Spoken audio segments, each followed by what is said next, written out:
चला सर्वांनी लक्ष द्या. हे पाठीमागचा भाऊ लक्ष दे. डायरेक्ट लाईव्ह आहे, लक्ष ठेव. आता आपण काल 6.1 ज्याच्यामध्ये आपण शिकलो होतो की अवयव पाडा, बरोबर आहे ना? तर आपण काल 2 गणित शिकलो होतो, आज 3रं गणित. अवयव पाडामध्ये पहिलं पद कोणतं आहे रे? y². तिसरं पद कोणतं आहे रे? +44. या दोघांचा जर आपण मल्टिप्लाय केला तर काय होणार? +144 y². बरोबर? पाठीमागे. आता याचे आपण असे 2 फॅक्टर पाळायचे आहेत की उत्तर माझं किती आलं पाहिजे? 24 आलं पाहिजे. एक तर प्लस नाहीतर मायनस, या 2 पैकी एक फॅक्टर शोधायचे आहे. बरोबर? तुम्हाला माहिती आहे आपण तुम्ही वर्ग लिहिले बघा. वर्गामध्ये आपण वर्ग शिकलो. स्क्वेअर 144 हा कुणाचा स्क्वेअर आहे? वर्ग कुणाचा आहे? 144. तुम्ही चार्ट वगैरे बनवले ना, शैक्षणिक साहित्य वगैरे बनवलं, वर्ग सजावट केली ना आपण. चार्ट कोणी बनवला वर्गामध्ये स्क्वेअरचा? हात वर करा. चार्ट कोणी बनवला? आलाच नाही का तो आज? बर, ठीक आहे. तर मग मला एक सांगा, 144 कुणाचा वर्ग आहे? 12चा. 12 गुणिला 12 केले तर 144. बरोबर आहे ना? आता बघा 12 आणि 12 किती होणार? 24. बरोबर आहे ना? 12 आणि 12 किती होणार? 24. कळालं सगळ्यांना? पक्क कळालं? हा वाय या दोघांनाही वाटून द्यायचं. हे सुट्टे मी कोणासाठी केले? 24. त्याला हटवायचं आणि हे त्याच्या जागेवर ठेवायचं. मग काय होणार सांगा? y² + 12y + 12y + 1/4. बरोबर? हा. आता याचे आपण काय पाळायचे? गट. 2 गट पाळायचे. बिलकुल हळूहळू मी तुम्हाला सांगतो, मन लावून लक्ष द्या. आता इथं पण y आहे, इथं पण y आहे, म्हणजे y माझा काय निघणार? कॉमन. बरोबर का नाही? आता इथं एकच y, इथं 2 y चा स्क्वेअर आहे. बरोबर आहे ना? वर्ग आहे. मग इथला y इथं एक बाकी आहे प्लस इथं काय नाही, म्हणजे किती आहे? 1 आहे. या 1 नी जर 12 ला भागलं तर उत्तर किती येणार? 12. समजलं सगळ्यांना? आता इथले 12 काय निघणार आहे? कॉमन निघणार. बरोबर का? हे 12 इथले प्लस कॉमन. चला आता काय राहणार इथं? y. हे प्लसचं चिन्ह जसंच तसंच. आता दोन्ही ठिकाणी प्लस आहे त्यामुळे काही प्रॉब्लेमच नाही. 12 नी जर का 144 ला भागलं तर उत्तर किती येणार? 12. कारण तो 12चा वर्गच आहे की, त्यामुळे विचार करायची गरजच नाही. नेहमी हे 2 ब्रॅकेट्स कसे असतात? सेम असतात. बरोबर का? मग काय येणार आपल्याकडे? y + 12 हा पहिल्या कंसात आणि दुसऱ्या कंसात काय? y + 12. आता याच्या पुढे तुम्हाला 8व्या वर्गामध्ये नाही आहे. याच्या पुढे कितवीत आहे? 9वी 10वी. बरोबर आहे ना? याच्या पुढे = 0 वगैरे ते पुढच्या वर्गामध्ये आहे. आपल्याला 8वी वर्गामध्ये एवढंच आहे. समजलं सगळ्यांना? पक्क कळालं? म्हणजे आपल्याला जर टेबल पाठ असेल, स्क्वेअर पाठ असेल, वर्ग पाठ असतील तर आपण हे जे काही सुट्टे आहेत हे व्यवस्थित करू शकतो. सर्वांना कळालं? क्लिअर? हा. चला लक्ष द्या. आपले 3 गणित झाले होते. बरोबर? आणि आता आपलं 6.1 आपण आज कंटिन्यू करणार आहे. 4थं गणित. आता इथं बघा, इथं किती आहे? 5 आणि इथं पण किती आहे? 10 आहे. मग आपण याला काय करूया? कॉमन काढू आणि कॉमन काढल्याच्या नंतर त्याला काय करूया? नंतर त्याचे फॅक्टर अवयव पाडू. बरोबर? मग आता बघा याच्यातून मी काय करतो? पहिल्यांदा हे गणित जसंच तसंच खाली लिहून घेतो. 5y² + 5y - 10. आता याच्यातून मी कॉमन काढणार 5. कॉमन काय काढणार? 5. आता 5 कॉमन काढले, ब्रॅकेट्स मध्ये काय राहिलं बघा बरं. याला जर 5 ने भागलं तर काय राहिले? y. y चा काय राहिलाय? वर्ग. कळालं? आणखी तुम्हाला डिटेल मध्ये समजून सांगतो. 5 कॉमन काढले मला 5 ने याला काय करावं लागेल, भागावं लागेल, बरोबर का नाही. मग आता हे मी 5 कॉमन काढले, बरोबर का रे, लक्ष दे. आता म्हणजे 5 ने भागलं, 5 5 कट किती उरले रे, y चा वर्ग. 5 5 कट काय उरलं रे, y उरलं. मायनस 5 1 5, 5 दुनी 10, किती उरले 2. कळालं सगळ्यांना. हा, आता आपल्याला हे 5 जसेच्या तसेच राहणार आहे. आता आपल्याला याचे अवयव पाळायचे, याचे, समजलं. आता लक्षात घ्या, हे 2 आहेत. आता आपल्याकडे पहिलं पद कोणतं आहे रे, y वर्ग. तिसरं पद कोणतं आहे, -2. इकडे बघ, हे पहिलं पद y वर्ग, दुसरं आहे y स्क्वेअर. याचा गुणाकार केला तर काय होणार, -2y चा स्क्वेअर. आता याच्यामध्ये याचे असे 2 अवयव पाळायचे की उत्तर किती आलं पाहिजे, 1 आलं पाहिजे. इथं सहगुणक नाही म्हणजे किती आहे, 1 आहे. कळालं सगळ्यांना. काय पहिली स्टेप, पहिल्या पदाचा आणि तिसऱ्या पदाचा काय करायचो, गुणाकार करायचं. त्याचे असे 2 अवयव पाळायचे की उत्तर काय आलं पाहिजे, 1 आलं पाहिजे, म्हणजे मधल्या संख्या एवढं आलं पाहिजे, बरोबर आहे का नाही. चला मग आता हे 2च आहेत, मग याचे अवयव काय पडणार, 2 बघा 2 रुपयातून 1 रुपया गेला तर किती रुपये उरणार, 1 रुपया. मग मला जर 1 रुपया यायचं असेल तर इथलं चिन्ह कोण्या संख्येला द्यावं लागेल, मोठ्या, आणि इथलं चिन्ह कोणत्याला द्यावं लागेल, मायनस. आता बघा 2 रुपयातून 1 रुपया गेला तर किती रुपये उरले, 1 रुपया. 2 प्लस मायनस मायनस, आणि इथं पण प्लस मायनस मायनस, आणि उत्तराला मोठ्या संख्येचं चिन्ह. आता हा y दोघांनाही आपण काय केला, देऊन टाकला, तो त्याचा फ्रेंड आहे. मग काय होईल तर सांगा बरं. आता आपण y चा वर्ग, इथं काय होणार, प्लस 2y मायनस y, इथं 1y आहे, बरोबर आहे ना. हा, त्यानंतर आता मायनस काय येतील, 2. आता आपण याचं काय पाडतो रे, जोड्या पाडतो. याच्या काय पाडतो, जोड्या पाडतो. चला हे 5 इथं जसेच्या तसेच राहणार. चला आता याच्यातून जोड्या पाडल्या, याच्यात आणि याच्यात काय कॉमन निघणार रे, y निघणार कॉमन. इथं काय राहणार ब्रॅकेट्स मध्ये, हा y राहणार प्लस, इकडे बघा हा y आणि हा y एक कॉमन काढला, याच्यातला एक y आणखी बाकी आहे का, कारण हा y चा घातांक किती आहे, 2 आहे. आता हे 2 इथं जसेच्या तसे, इथं काय नाही म्हणजे किती आहे, 1, म्हणजे 1 काय निघणार कॉमन. ब्रॅकेट्स मध्ये काय राहणार, हा y मायनस मायनस प्लस, बरोबर का. आणि या 1 ने जर 2 ला भागलं तर उत्तर किती येणार, 2. समजलं सगळ्यांना. हा, आता एका ब्रॅकेट्स हे जे आहे, बरोबर, हे काय केलं आपण, इथं जसंच तसंच. एक लक्षात ठेवा, इथे जे आपण कॉमन काढणार आहे, हा जो 1 आहे हा इथं -1 निघणार, जो इथलं साइन आहे तोच इथं कॉमन निघणार आहे. कळालं. म्हणजे हा इथं मायनस, लक्षात ठेवा काय निघणार आहे, -1 कॉमन निघणार आहे. चिन्हाच्या सोबत कॉमन निघतोय तो, इथं काय नाही म्हणजे किती आहे, 1. मग हा चिन्हाच्या सोबत कॉमन निघत असतो, हा पक्क लक्षात ठेवा. चला मग आता आपण हे आणि हे याच्या मिळून एकच दार घेणार. आता हे 5 जसेच्या तसे, हे काय होणार सांगा, y प्लस 2, आणि आता हे काय होणार, y आणि हा -1, y -1. हे झाले आपले अवयव, हा एक आणि हा एक. समजलं सगळ्यांना, पक्क कळालं हे, ओके डन. चला लक्ष द्या, आपले आता 4 गणित झाले. आता आपण कितवं गणित बघणार आहे, 5वं. आपला नियम काय आहे, अवयव पाडा 6.1 आपण शिकतोय. क्लिअर, मन लावून लक्ष द्यायचे. पहिला नियम आहे, पहिल्या पदाचा तिसऱ्या पदाचा काय करायचा आहे, गुणाकार करायचा आहे. मला सांग पहिलं पद कोणतं आहे रे, p चा वर्ग मल्टिप्लाय बाय तिसरं पद कोणतं आहे, -35. याचा जर गुणाकार केला, इथं काही नाही म्हणजे 1 आहे. सगळ्या छोट्या छोट्या गोष्टी सांगतो मी तुम्हाला.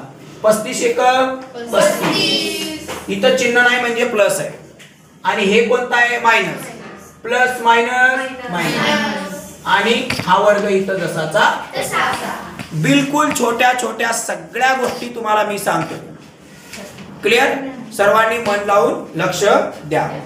त्यानंतर आता मला एक सांगा, हे जे आपण याचे काय करणार आहे, आपण आता सुट्टे करणार आहे. काय करणार आहे? सुट्टे करणार आहे. काय करणार आहे रे? मन लावून लक्ष द्या. मग आता मला एक सांगा, हे जे 35 आहेत हे कुणाच्या टेबल मध्ये आहेत? 7 आणि 5. 7 5 35. बरोबर. आता इथलं चिन्ह कोणाला द्यायचं? मोठ्याला द्यायचं. इथलं चिन्ह मोठ्या फॅक्टरला. मला उत्तर किती पाहिजे रे? 2. तर मला याला काय करावं लागेल? प्लस द्यावं लागेल. जर मी याला प्लस दिलं नाही तर माझं उत्तर 2 येणार नाही का? नाही. बघा, 7 रुपयातून 5 रुपये गेले, 2 रुपये उरले. उत्तर आला मोठ्या संख्येचं चिन्ह. 7 गुणिला 5 35 प्लस मायनस मायनस. म्हणजे आपण निवडलेले फॅक्टर काय आहे? बरोबर आहे. कळालं सगळ्यांना? चला आता लक्ष द्या. हा जो पी आहे हा याचाही मित्र आहे आणि याचाही मित्र. आता हे उचलायचं आणि याच्या जागेवर ठेवायचं. मग काय आहे सांगा बरं? पी चा वर्ग minus 7p plus 5p minus 35. आता याच्यातून काय काढायचे? कॉमन काढायचे. काय काढायचे? कॉमन. p आणि p काय होणार? p कॉमन निघणार. बरोबर. p आणि p काय होणार? p. आणि आता इथं कॉमन काय निघणार हे बघ. यातला p आणि यातला p. इथं काय निघणार? कॉमन p निघणार. बरोबर. आता याच्यातला p इथं बाकी आहे. मायनस किती होणार? 7. हे 5 इथं काय काढले रे? कॉमन काढले. काढले का कॉमन? आता इथं काय राहणार सांगा? p plus minus minus. बरोबर का गायत्री? 7च्या पाड्यामध्ये 35 किती नंबरला? 5च्या पाड्यात 35 किती नंबरला येतात? 7 नंबरला. हे दोन कंस नेहमी कसे असतात? समान. कसे असतात? समान. मग याच्या मिळून आणि याच्या मिळून एकच कंस घ्यायचा. बरोबर का? आणि आता इथं कोण आहे? p आणि हा प्लस 5. समजलं? हे तुमचे झाले फॅक्टर. याच्या पुढचं तुम्हाला कोणत्या वर्गामध्ये आहे? याच्या पुढचं जे आहे ते तुम्हाला 9व्या वर्गामध्ये आहे. समजलं सगळ्यांना? हो. चला आता आपण आपले 5 एक्झाम्पल झाले. आता आपण किती सोडवणार आहे? 6वा एक्झाम्पल सोडवणार आहे. अत्यंत मन लावून लक्ष द्या. मी तुम्हाला बारीक सगळ्या गोष्टी सांगतो. वेळ लागला तरी चालेल. मन लावून लक्ष द्या. इथं पहिलं पद कोणतं आहे रे? अवयव पाळायचे आहेत आपल्याला. कोणता एक्सरसाइज शिकतोय आपण? 6.1. पहिलं पद कोणतं आहे? p चा वर्ग. तिसरं पद कोणतं आहे? मायनस 44. चिन्ह सोबत घ्यायचं नेहमी. एक चिन्ह जरी चुकलं तरी आपलं सगळं चुकणार. पहिला वर्ग आहे p चा स्क्वेअर पहिलं पद आणि तिसरं पद कोणतं आहे? मायनस 44. इथं काही नसतं म्हणजे किती असतं रे? 44 एक p वर्ग जसाचा तसा प्लस मायनस मायनस. या एकच्या समोर चिन्ह नाही म्हणजे कोणता आहे रे? प्लस. शिकवलं का नाही? आता 5 आहे तर ते 5 नसतात तर किती असतात? प्लस 5 असतात. बरोबर. चला आता या 44 चे काय करायचं आपल्याला? अवयव. असे 2 अवयव पाळायचे की उत्तर काय आलं पाहिजे? 7 नाही -7 आलं पाहिजे. हे लय महत्वाचं आहे. चला आता मला सांगा बरं 44 कोणाच्या पाड्यामध्ये येतात? 11 चूक 44. बरोबर का? आता हे आपल्या याच्यामध्ये बसतं का बघा बरं. 11 रुपयामधून 4 रुपये गेले किती रुपये झाले? 11 रुपयातून 4 रुपये गेले किती रुपये उरले? 7 रुपये. बरोबर ना? त्यामुळे हे अवयव घेतलेले आपण बरोबर आहे. कळालं? आता आहे चिन्ह. इथं चिन्ह कोणाला द्यायचं असतं? मोठ्याला द्यायचं असतं. मोठा फॅक्टर कोण आहे इथं? 11. याला मायनस द्यावं लागेल आणि 7 येण्यासाठी मला याला प्लस द्यावंच लागेल. का? कारण विरुद्ध चिन्हाची वजाबाकी होते. बरोबर का नाही? जर मी याला प्लस दिलं नाही तर -7 रुपये येणार नाही. बरोबर. पटवून देतो. Plus minus minus. 7 रुपयातून 11 रुपयातून 4 रुपये गेले 7 रुपये राहिले. उत्तराला मोठ्या संख्येचं चिन्ह. प्लस मायनस मायनस 11 चूक 44. गुणाकार एवढा आला पाहिजे आणि बेरीज किंवा वजाबाकी एवढी आली पाहिजे. ते दोन्ही नियमात बसलं पाहिजे. समजलं? आता हा जो पी आहे या दोघांनाही आपण वाटून देणार आहे. आता हे उचलायचं कुठे ठेवायचं रे? 7च्या जागेवर. मग काय होणार? पी चा वर्ग मायनस 11p बरोबर प्लस 4p मायनस 44. याचे काय पाळायचे रे? गट. मन लावून लक्ष दे. गट पाळायचे. हा p आणि हा p म्हणजे इथं p कॉमन निघणार बरोबर ना? p काय निघलं रे? कॉमन. याच्यातला हा एक p राहिला, हा मायनस. इथं काय नाही म्हणजे किती आहे रे? 1. या 1 ने या 11 ला भागलं तर उत्तर किती आलं? 11 बरोबर. हा इथला प्लस 4 काय निघणार? कॉमन. इथं काय राहणार? p plus minus minus. या 4 ने जर 44 ला भागलं तर उत्तर किती येणार? 11. हे दोन कंस नेहमी कसे असतात? समान असतात. मग या दोन मधून एकच घ्यायचं आहे आणि इथं काय उरला? हा p आणि हा प्लस 4 उरलाय. हे झालं आपलं उत्तर. याच्या पुढचं तुम्हाला आता लक्षात ठेवा. आपल्याला कोणतं आलं? मायनस p बरोबर आहे. चिन्हामध्ये काय आपण गडबड केली का? मायनस 11p प्लस 4 कुठं चुकलं? हा आता हे इकडून आलं आणि हे इकडून आलं. चिन्ह तर बरोबर आहे का नाही? चिन्ह बरोबर आहे ना? आता समजा दीदीचं म्हणणं आहे की हे p प्लस 4 इकडून घ्यायचे आणि p मायनस 11 इकडून घ्यायचे. असंच ना दीदी? या दोघांचाही अर्थ एकच आहे. तू हे इकडून लिहिलं काय आणि हे इकडून लिहिलं काय? अवयव तर मात्र काय सेमच आहे. समजा मी हे 4 आधी घेतले असते आणि याला मी इकडे घेतलं असतं. साधा विषय आहे. 11 4 भागीला जरी 44 केले तर 11 येणार. आणि समजा मी इथं 11 घेतले असते तर 11 चूक किती आले असते? 44 आले असते. बरोबर आहे ना? त्यामुळे खास विषय असा आहे की या चिन्हामध्ये फरक पडायला नको. हे लय महत्वाचं. समजलं सगळ्यांना? ठीक.